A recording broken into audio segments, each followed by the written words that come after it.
Charlevoix devrait-elle sortir de la capitale nationale? C'est la question que deux citoyens de la région se posent. Réunie en conférence de presse le 29 avril, la conseillère municipale de Clermont, Mme Solange Lapointe, ainsi que l'ex-conseiller politique de la députée Karianne Bourassa, M. Roch Laviolette, lancent une pétition pour manifester l'intérêt du public quant à une étude de faisabilité.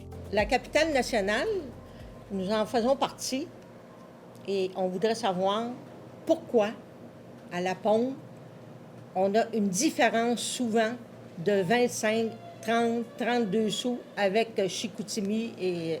On parle du prix de l'essence, mais c'est aussi le filet social. En étant avec la capitale nationale, vous pouvez demander aux gens pro-santé, vous pouvez demander à l'appui, vous pouvez demander au SAC, vous pouvez demander à tout ce qu'on parle d'organismes communautaires. C'est qu'une fois que vous faites affaire avec la région, on est intégré dans la région de la capitale, alors les enveloppes sont dirigées vers la capitale nationale et ça ne tombe pas automatiquement dans notre région, dans Charlevoix. L'initiative avait d'abord fait éruption lors du passage de Bernard Drainville à la Malbaie, moment où Mme Lapointe avait soulevé la question pour la première fois. Depuis, le duo de citoyens est convaincu que cette question en est une que beaucoup de Charlevoisiens aimeraient voir approfondie. Disons que j'ai été surpris de la question que Mme Lapointe a posée pendant la venue de M. Bernard Drainville. Puis j'ai vu la réaction des gens. On était quoi, une soixantaine, qui ont fait comme, mon Dieu, c'est une bonne question. Et M. Drainville l'a dit, il dit ça, on pourrait demander une étude. Partout où on va aller, on me demande toujours comment ça se fait qu'on paye plus cher d'essence. N'oubliez pas, quand l'essence augmente, tout augmente. Selon les informations du FM Charlevoix, tous les maires de la région seraient en accord avec la tenue d'une étude, excepté les préfets Michael Pilote et Michel Couturier, qui n'auraient pas encore fait savoir leur position. Mais l'appui des élus ne saura résister à l'ampleur de la pétition, croient ces deux citoyens concernés. En tant que décideurs, justement, la MRC, les préfets ou les maires, bien, ils se doivent à leur population. La population demande une étude.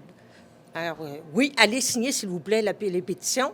On les a préparées, puis plus on va avoir de monde qui vont signer, bien, mieux ça va être, parce qu'on en parle et on en parle et on en parle et on n'agit jamais. Là, on veut agir pour savoir, avoir cette étude-là. C'est important que les gens nous appuient et qui, bien, de toute façon, on est devoir appuyer.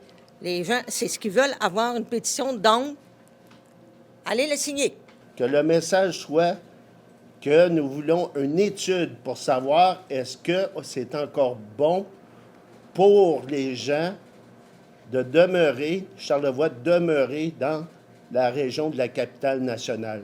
La question est posée, mais maintenant, qu'en pensent les gens sur le terrain? C'est ce qu'on est allé vérifier. Pensez-vous que Charlevoix devrait quitter la capitale nationale? Certainement, oui. Décentraliser, oui, ce serait une bonne chose.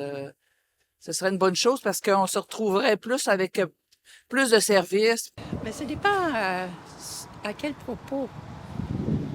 Puisque c'est pour les services ou il faudrait savoir exactement c'est quoi que ça implique. Non. Non? Non, je crois pas. Non.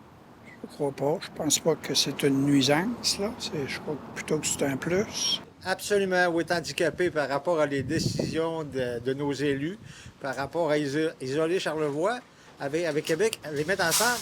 Même l'assurance-emploi, on n'a pas le même marché que nous autres.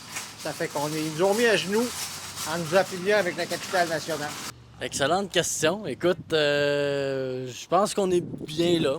J'ai pas tant d'opinion que ça, mais non, je pense que Charlevoix est bien entouré avec la capitale nationale, donc voilà. La pétition est disponible dans près d'une vingtaine de dépanneurs de Baie-Sainte-Catherine à Petite-Rivière-Saint-François et a comme objectif d'atteindre 1000 signatures d'ici les prochains jours.